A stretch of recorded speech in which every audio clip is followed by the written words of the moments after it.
Hey guys, welcome to the channel. In this video, we're going to go over the buying process step by step.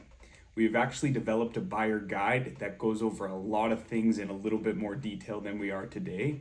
And if you want a copy of that, just let us know and we'd be happy to send that to you. Let's get into it. All right, so let's talk about the process.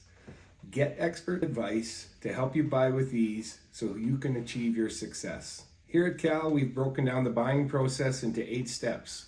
Let's see what those are. Step number 1 is schedule a consultation. In this step, we will specifically sit down with you and determine your needs. Things such as price range, location, your timeline to buying a property. We will also discuss some of the market conditions that are happening so that you can get best educated into the whole entire process. Step number 2 is getting pre-approved. Typically, there are 2 types of pre-approvals. One is just a general approval where you go in, they look at your specific situation very vaguely, and then they give you an idea what you might be able to afford. Step number 2 is a more in-depth approval. What they do is they have you fill out documentation, they look at what you make, what your debt ratios are, so that they can give you an exact amount that you can be pre-approved for. Some things to think about in that is just because you're pre-approved for a certain amount does not mean you don't have to write in a financing condition.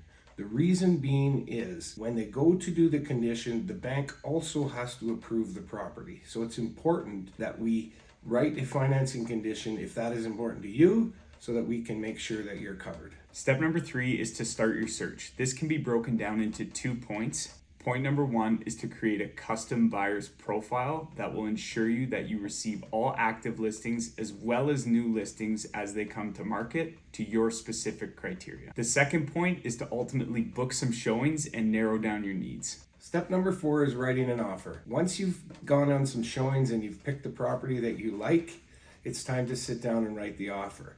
Some things to think about when we write an offer are pricing. That's the number 1 thing. So what we will do is we'll do a current market analysis to give you an idea where that property fits inside the market and make sure that the pricing is correct. And if it's not, we will adjust that in the offer. And then there comes conditions. Usually there are a few different conditions. Number 1 is financing, making sure that we have you covered for that. A lot of people don't need it, but again, it's a condition that we can write in. Number 2 is property inspection, making sure that we have a licensed inspector come out, look at the property and make sure that there's nothing wrong that could cost lots of money to fix after you've taken possession. Number 3, condo review. We have a lot of condominiums here in Canmore. Therefore, we like to have a professional specialist look at the condo and make sure that there's nothing glaring inside of that could cost you money in special assessments, so on and so forth. The 4th thing that we see sometimes is a sale of buyer's home. So maybe you have a place to sell, then we would have to write in a sale of buyer's home condition. The next thing is terms. The difference between conditions and terms are as follows. When you write a condition, it has to be removed in order to move along in the process of purchasing the home. When you write a term, it is something that has to be completed before possession. So some of the terms you might see commonly that we would write in would be a walkthrough. So having a walkthrough the day of possession before money is transferred, that allows us to go in the property because usually there's a gap between writing an offer, it going firm, and taking possession. Sometimes that could be 30, 45 days. So a lot can change in the home or the condo or whatever you're purchasing. So getting into that property the day of, making sure that everything is the way it was when we saw it is important. So that is a term that we would usually write into a contract. One of the other things in writing a contract is inclusions and exclusions. So those are typically unattached goods, right? So a fridge, a dishwasher, a microwave, those types of things are usually in inclusions. In exclusions, maybe it's a hot tub that the seller wants to keep. Those types of things could be in exclusions.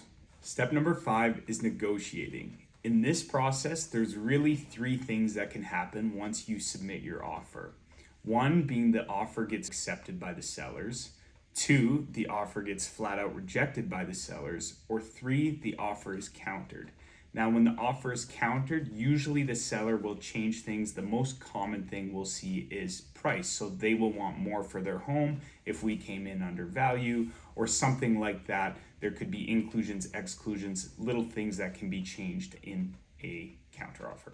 Another thing that can happen when submitting an offer on a place, and it's something that we do see here in Canmore frequently, is multiple offers. So when multiple offers come into play, it's something that you really want to understand. You want to set your best foot forward when it comes to submitting your offer. You don't want to leave any sort of room for negotiation, because typically the seller will flat out accept an offer. And usually when that happens, even if there are some counters that go back and forth with that offer, it's usually just on super minor things like dates or inclusions, exclusions, stuff like that. Ultimately, in the negotiating stage, when we're working with our buyer clients, our main priority is to get them fair market value for that specific property that they're looking to purchase. Step number 6 is accepted to firm, going through the conditional process. Whether you have a financing condition, an inspection condition, or a condo review, those conditions we talked about before, working through that process, helping you by maybe referring some partners that we have, or you may have somebody that you know, but just guiding you through on a step-by-step basis, making sure that we get the documentation that is required for the specialists to make those decisions and help educate you through that process. Step number 7 is going from firm to possession. The first step is that the deal documents get prepared and sent to your lawyer by the conveyancing brokerage. Typically, the conveyancing brokerage is usually the seller's agent's brokerage. The next step is the lawyer then will prepare the legal documents. If you're financing your property, the lawyer will need to get the mortgage instructions from your lender. The last step is the lawyer will then contact you to schedule a time to come in and do the final signing, and they will advise you of the final closing costs. Typically, this will require a bank draft for that remaining balance that's due. Step 8, and usually the most exciting, is possession day. As discussed before, we have a term of a walkthrough. So the morning of possession, we will do a walkthrough typically around 9 or 10 o'clock, just to make sure the property is the way it was when we wrote the offer. Closing usually takes place around noon as per the contract, but this always depends on money transferring. So your lawyer will transfer money to their lawyer. The seller's realtor will let us know the keys are releasable. We will pick up the keys. We will meet you at the house, do another walkthrough, give you your keys, and hopefully you have a big smile on your face. Thanks for watching our video on the step-by-step buying process. As mentioned at the beginning, this is just a small portion of what our actual full buyer guide looks like. I'm going to attach a link for you to download that and take a look. Let us know your feedback. We'd love to hear from you.